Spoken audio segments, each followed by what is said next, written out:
Hi again, folks. Now, in the previous video, I went over how to define some basic examples of closed pocket geometries in iMachining. For this next part, I'm going to define a few examples of open pocket geometries. And I'll also show you the techniques of the iMachining toolpath that are used on such geometries.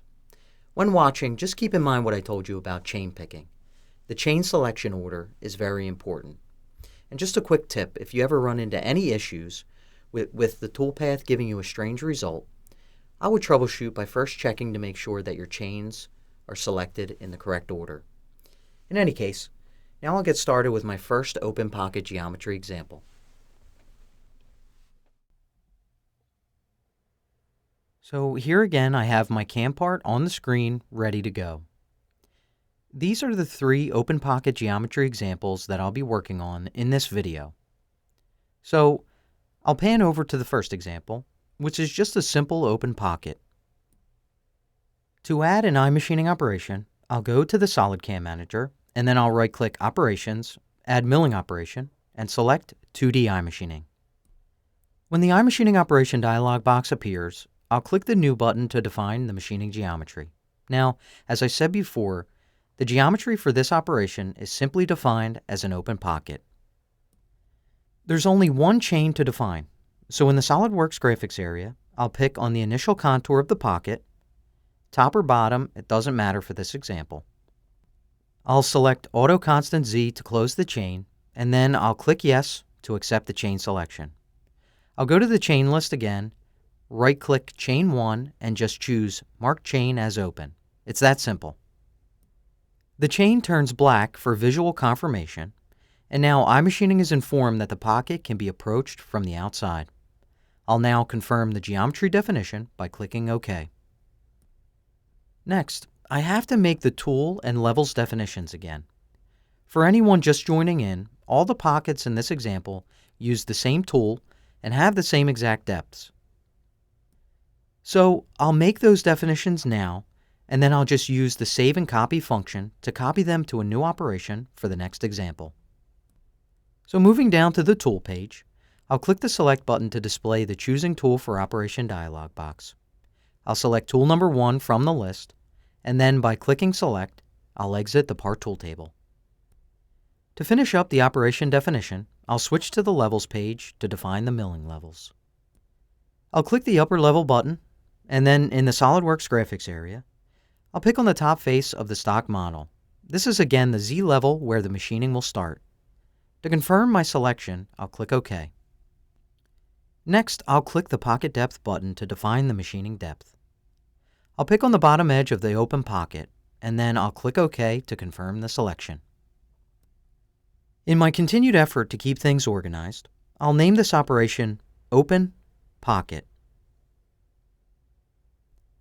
When I click Save and Calculate, the iMachining operation is added to the CAM tree, and the toolpath is calculated. I'll then click the Simulate button to open up the Simulation Control Panel.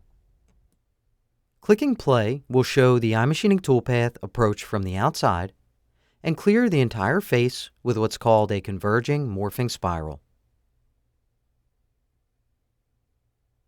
Now that the wireframe toolpath has come to an end, I'll exit the Simulation Control Panel. I'll now move on to the next example. First, I'll click the Save and Copy button to start a new iMachining operation with all the same settings. On the Geometry page, however, I'll click the New button to define the new machining geometry. Now I first have to pan over to the next example.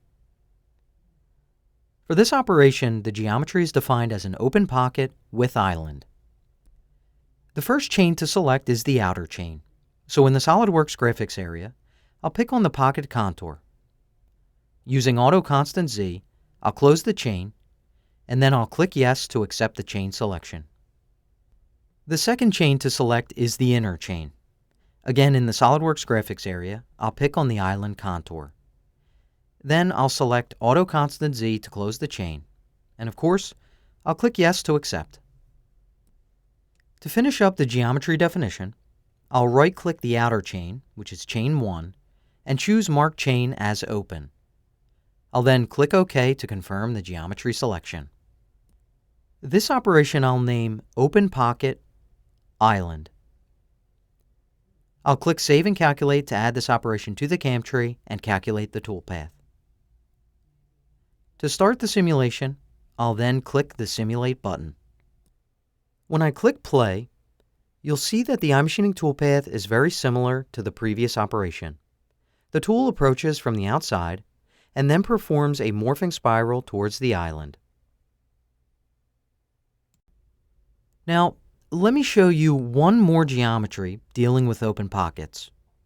First, I have to exit the Simulation Control Panel, and then of course click the Save and Copy button to start a new operation with all the same settings. I'll click the New button to start the geometry definition. I'll bring this last open pocket example into view. Now for this operation, the geometry is defined as an open pocket with multiple islands. The first chain to select must be the outer chain, and then the two inner chains can be selected. So in the SolidWorks graphics area, I'll pick on the initial pocket contour.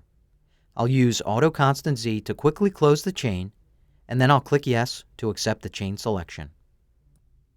Next, I'll pick the two chains on island contours and use Auto Constant Z to close the chains. Then by clicking Yes, I'll accept the chain selections. And finally, the chain on pocket contour has to be marked as open. So again, I'll right-click Chain 1 and choose Mark Chain as Open. Then by clicking OK, I'll confirm the geometry definition. I'll name the operation Open Pocket Islands.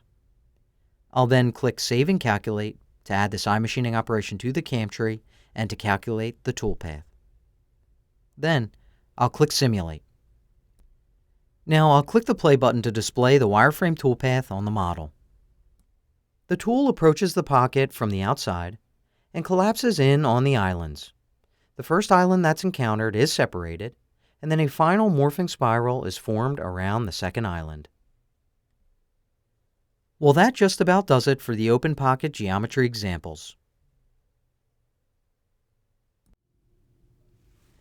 These are again just basic examples, but I hope they give you good insight to how open pocket geometries are defined in iMachining and some of the techniques that are used when cutting those geometries.